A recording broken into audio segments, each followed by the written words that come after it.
Welcome to this episode of Inside Legal ESG. My name is Pamela Cohn. I'm the founder and CEO of Amity Advisory, and I'm delighted to serve as a host for the Inside Legal ESG podcast series.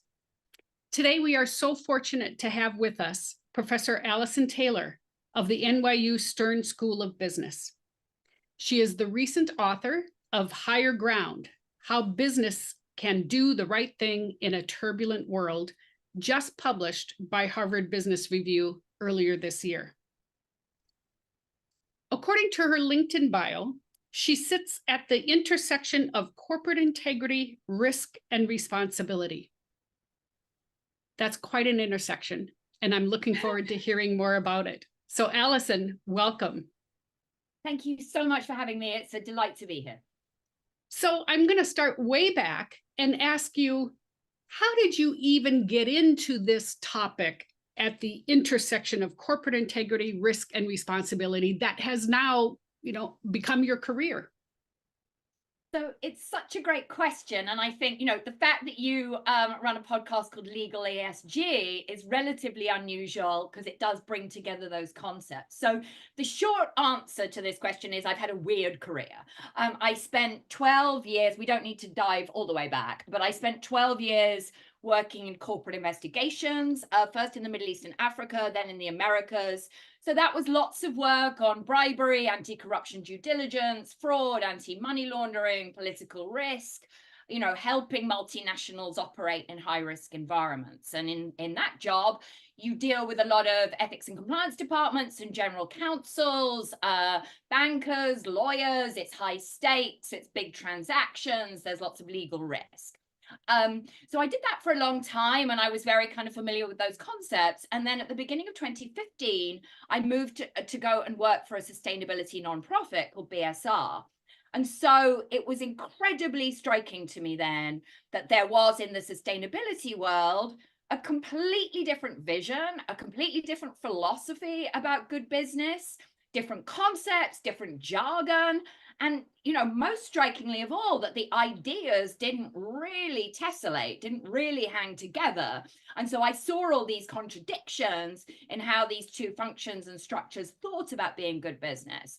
And I became fascinated by why that was, why we've structured organizations in that way, what purpose these roles are serving, and then how difficult it has become, I think, unless you're very deep in one or the other of those worlds, to really understand what is at play and the core concepts and how to navigate the way forward. So the book is really about how difficult it's become to be an ethical business in the 2020s, but it's also directly based on my experience of working with these different functions and these different corporate roles and becoming very curious about where they intersected and really where there were these big disconnects. And so was there a particular incident or event or reason why you decided to write this book now? Well, I wrote an article in the Wall Street Journal called How to Create an Ethics Program for a New Era. And when I was talking to the journalist about that article, he said, well, I want to write this article about ethics programs. And then I was like, well, what do you mean by ethics? Because do we mean just compliance? Are you trying to tell me to write an article about having a good compliance program?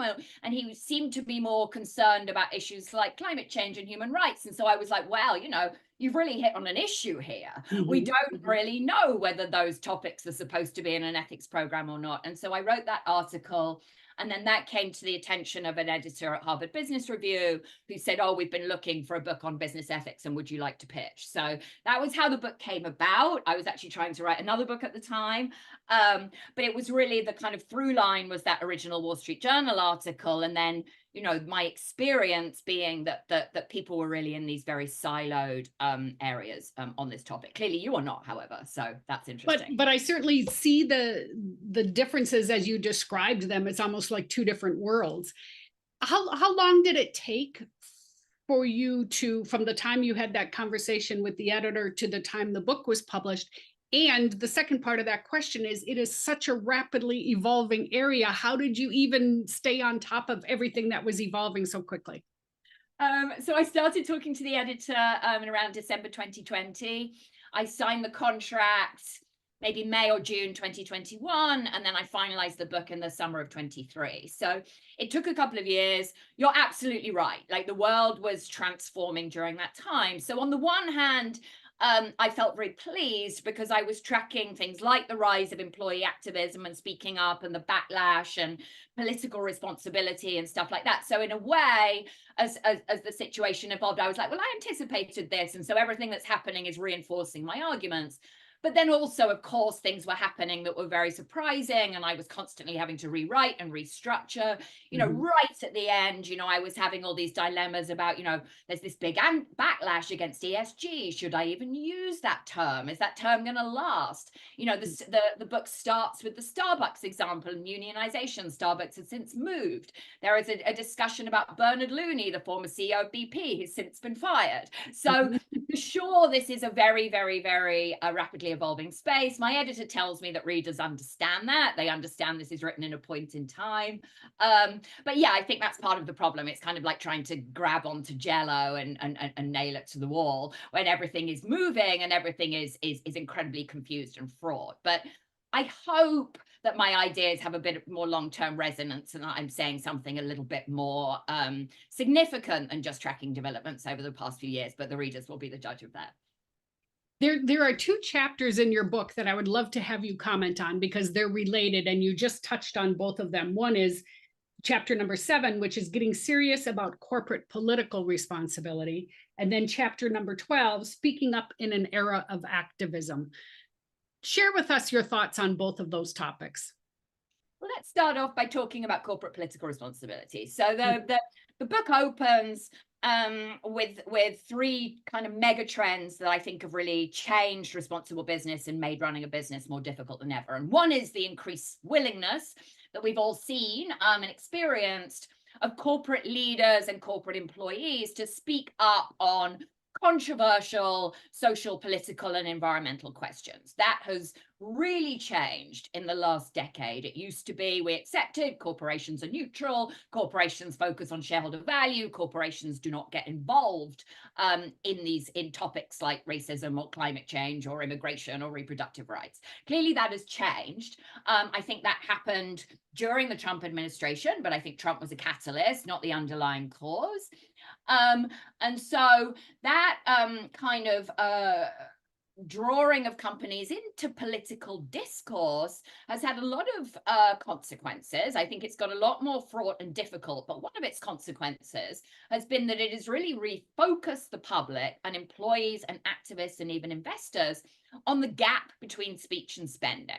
So it is very, very typical for a company in corporate America to be taking a stand or putting stuff in its sustainability report. For example, we care about climate change, we've got net zero goals, and then the government relations team might be doing something completely different, might be lobbying against climate legislation, for example, and that's the norm. There are many, many, many, many examples of this I could share, and there's a lot in the public domain. And so I think one of the kind of unintended consequences of leaders being willing to say, we're standing up on the Paris Climate Agreement has been that focus on whether companies mean what they say. So now there's this really big discourse about hypocrisy and greenwashing and woke washing. And I think, I also think we need to, kind of really look at businesses' involvement in the political process if we're going to have a coherent approach to ESG. And ESG generally tends to ignore or downplay these questions. So I think we've got to a point where, in my ideal world, we'd have corporations pulling out of politics altogether and being like IBM. But at minimum, I don't think you can afford to have your speech and your spending not aligned. You have to be sure that if you're making a value statement, you're taking a position that you've got a good game, both in terms of what you're doing internally and then your political spending in particular. So don't make a lot of noise about racism unless your DEI program is really good. And don't make a lot of noise about climate change unless you're sure about what your government relations team is doing. The next topic you asked about was the speaking up. And so this is another kind of consequences of what's happened. In 2017, 18, 19, we saw all these corporate leaders taking stands and taking positions. Every CEO in America had something to say about the George Floyd murder verdict. But the way I would describe this is something that started off as being very top down, that I think leaders thought they could control, has sort of opened up the Overton window, has opened up a new space for debate and negotiation that didn't used to exist. Because once the CEO has said, we've got values beyond shareholder value, we need to stand up and be leaders on these topics because that's the role of a corporation, then it's only a matter of time, of course, before employees are saying, well, you said something about George Floyd's murder, so why are you not saying something about the Hong Kong protests, etc. So I think it's become a much kind of broader and more fraught space. And now I think corporations are really struggling with when to take a position and when not to. And so let me ask you this question, because you said in your ideal world, corporations would stay out of politics. When is it appropriate for a company to speak up or to take a position on a topic, if ever? Well, I think there are two sets of guidance I would give here. I don't think never is really an option, because saying nothing and trying to be neutral is now seen as taking a political position in itself. So there's no such thing as a safe, neutral middle ground anymore. So I think there are two instances. One is if the issue is a material business issue where the business can make a meaningful contribution and it has got something to do with the core underlying business model. So if you are a people-led business, you can have something to say about labor rights. If you are a yogurt company, you can have something to say about the agricultural food system in the US. If you are, et cetera, et cetera. And I also think corporations need to consider anything related to people and worker rights and social identity. So if it is race or gender or culture or social identity in general, then I think it is very, very difficult for a corporation, any corporation that employs people, which is all corporations. No corporation can say those topics have nothing to do with them. So I think those are the two instances. For people listening who have not read my book, I just wrote a piece on HBR. It's called The Big Idea, in the Big Idea section, called Corporate Advocacy in a Time of Social Outrage, that really provides some more detailed guidance on how to decide and think about these questions. That sounds like great advice. A couple of different chapters in your book that I also want to bring up and ask you, which do you think is most critical? There's a topic on ethics, the turbulence of the current world, doing the right thing, leading and shaping the future, and purpose. If a company had to start somewhere, where should they start? Which is most important? I mean, they're all important, but my immediate knee-jerk reaction is leadership is unbelievably important for obvious reasons. And I think we're really struggling with our crop. I think we're really struggling with our crop of current leaders. I think there is really a thirst for moral leadership. We still seem to be valorizing big egos. We've got into this interesting situation, I think, where young people and young employees want something very, very different from leaders today. We want more social skills. We want more facility with topics like DEI and sustainability. We want more listening. We want more networking. We want really leaders who will exert influence and build networks rather than barking orders from the top, which was how I grew up. So I think there's a real transformation of leadership and our ideas of leaders underway. And I think that's very, very fraught and difficult to handle. And, if we're thinking about things like boards, those turn over slowly for a reason. So we've sort of got this, I think we've got this situation where expectations and generational shifts are happening far more rapidly than many leadership teams can handle.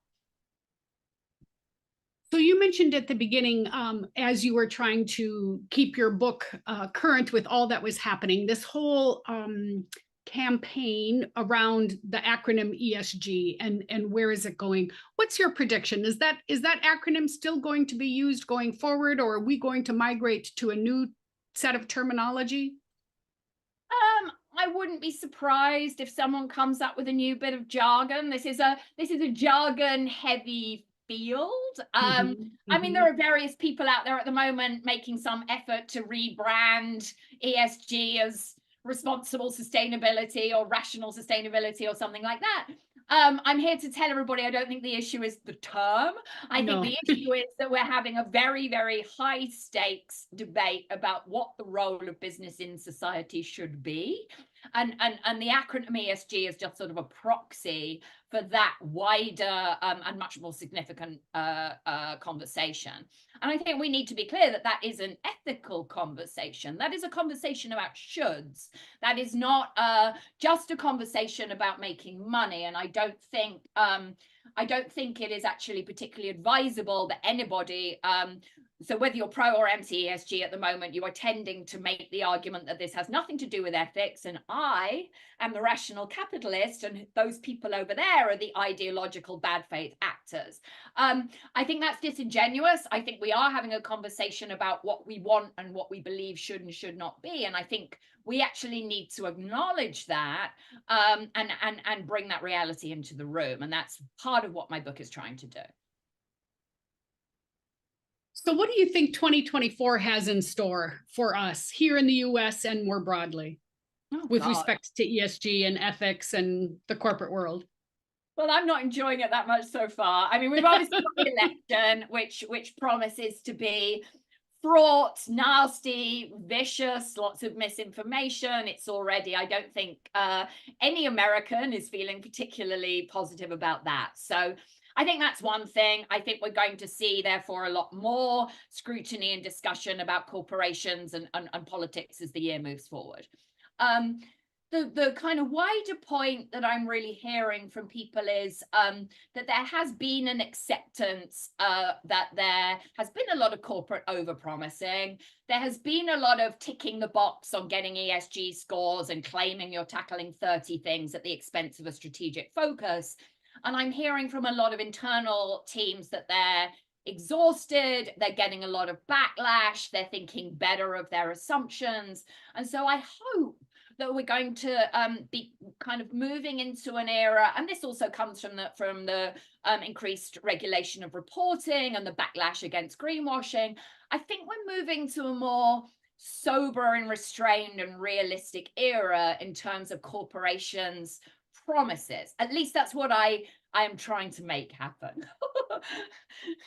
And your book does a good job of bringing this all to light. There's a couple chapters in the book that talk about the human element. And certainly you mentioned earlier, there aren't corporations without employees. So yeah, the human element of any company plays a huge role. Talk to us a little bit about that. Yeah, so really the core argument in my book is that and it's been a little misunderstood, but the argument of my book is that corporations in the 2020s, for reasons I explain and justify in a lot of detail, ought to focus their ethics commitments. I'm not saying their whole entire business model, but their ethical guardrails.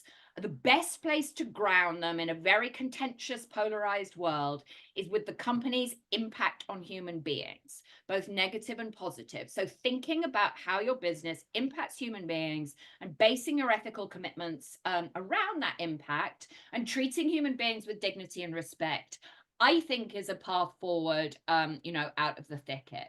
What has been fascinating to me, Pamela, is that if I tell that argument to somebody that is not like us, so somebody that is not knee-deep in responsible business discourse, that is just a general reader, that is not obsessed with these topics, they find that argument obvious. I had a conversation with somebody a few weeks ago who'd read my book, who is a designer, and she said, that seemed so obvious. I can't believe you took 7 chapters to explain something like why are businesses not all doing that? But when I speak to senior, powerful ESG, sustainability, and ethics leaders, the reaction is, ooh, that is a way out there argument. You're being radical. And so I find that super fascinating, that if you're deep in this world, you consider the notion of human impact overambitious, unrealistic. Oh my God, what's she saying? And if you are not deep in this world, you're like, well, why aren't they doing that anyway? So I think that's a really, really, really interesting piece of evidence of how fraught and confusing this world has got, and how maybe the people with the deepest expertise are finding it the hardest to see the big picture. I was just going to say, I would think the reaction would have been the reverse, right? The people who are deeply steeped in this would know that the human impact is a key component, but not so, according to your reactions. Tell me about what have the overall reactions been, both on the positive comments or the critical comments of the book so far? Honestly had that much criticism. I'm hoping for That's more. good. A compliance expert didn't like what I was saying about compliance and sort of made the point, he's an academic though. I'm very focused on corporate practice. I have had the reaction from very influential ESG people that my focus on impact is a bad idea. I had a very positive review in Bloomberg Opinion from Adrian Waldridge, who is he's a very critical thinker. So I was very pleased with that. He had a few critiques. But in general, I've been very pleased with how people in this world have understood it.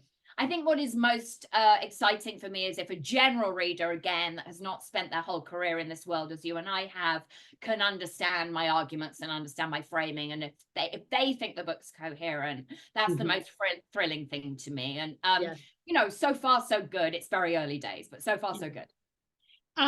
So if we talk a year from now, which I certainly hope we do, what will be the topics of conversation? Oh gosh, I hope that we will be having more conversations about how to involve employees in setting material priorities and shaping corporate values.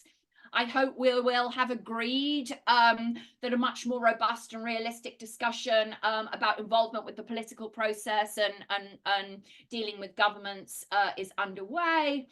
I hope that we have managed to broaden the discussion away from the obsessive focus on reporting and regulation, which I'm not saying is unimportant, to be clear.